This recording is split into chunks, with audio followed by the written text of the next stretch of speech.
In South Africa, more than 3 million young people between the ages of 15 to 24 find themselves without employment, education or training, falling through the cracks of opportunity. Many of these youths have not completed their matriculation. Lack of post-school qualifications opposes insufficient work experience.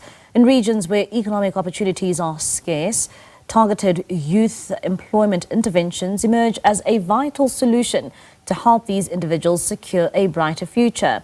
To help us unpack this, we are now joined by Bridget Hannah. She is from the Innovation Director at DG Murray and Trust and joins us now via our video link. Bridget, thank you so much for your time this evening. I mean, let's start off here. Just looking at those statistics, more than 3 million young people in South Africa are either unemployed or are not even skilled. One would even say that is a major concern for a country like ours. Absolutely, Mbali, and that number is growing each year as we see young people exiting the basic education system.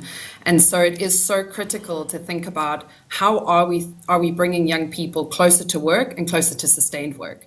And first of all, we know that young people who have access to work are 6 times more likely to gain employment. The thing that we're really thinking closely about is how do we improve the likelihood of them improving their income and a sustained income?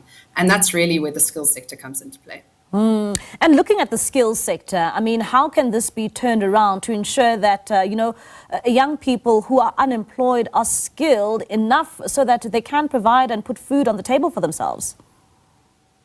Absolutely. We have seen national buy-in to improving the skills sector and the skills offering. We have a massive level of investment in the skills sector, whether through the tertiary and post-secondary education training centres and also through civil society. What we need to think about is how are we integrating the system so that it really meets young people where they are so that they can get to work and get to work sooner. And what type of skills, when you look at, skills development in the country and particularly looking at unemployed or those who were without post-matric qualifications, what type of skills are needed for an economy like South Africa? We have to be focusing on vocational skills. And vocational skills are important because they pair both the theory and the work-integrated learning. If young people are able to access both theory and work, they're more likely to both pick up the skill but practice it, and that will likely make them more employable and more likely to sustain in work. What's also really important is that national strategies are incredibly important. We need to create the enabling environment, but they miss the opportunity to make sure that skills are hyper-local for where young people are. For example, in an area like Bedford in the Eastern Cape, you really have to think about what is the economy able to support there. So if it is known on the map for woodwork, how do you make sure that young people are being trained in woodwork so that they're able to make goods that they are then able to sell? So you really have to be thinking down to that incredibly local level while the national space may create the enabling environment. And Bridget, one would also ask, looking at some of these skills in which you speak of, how do you also make it attractive to young people? Because that's also a struggle in its own. Absolutely. I think of another example on the Wild Coast in the Eastern Cape, where there's a program in the area of Bulungula, where when young people are asked what they wanted to train in, they thought about aspirational skills, perhaps in the digital sector. But when they were pushed in the entrepreneurship program to think about how do they ideate around an idea, they really tapped into what their community needed, which were things like in agriculture and in chicken farming.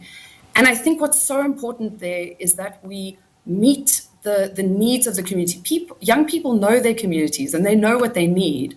But what we need to do is to honor that creativity and that imagination for what they see is the solve in their community.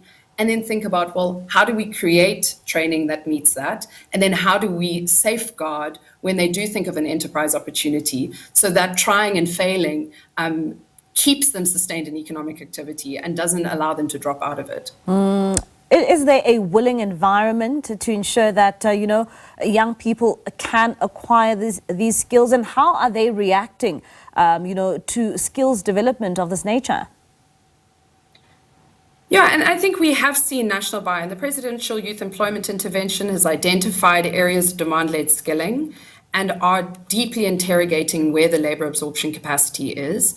And I think when we see that enabling environment led at the national level, and then the recognition of the hyper-local context where people find themselves, young people find themselves, we then need to stimulate the mix between what is the gap in your community and what might you need training around, but then what also will sustain that economic activity and what can be done at the national level to meet that. And so I think that there's an interplay there between both what an aspirational job or skill might look like and how I might get there, but what can I start with today? And what training is going to allow me to start earning an income today?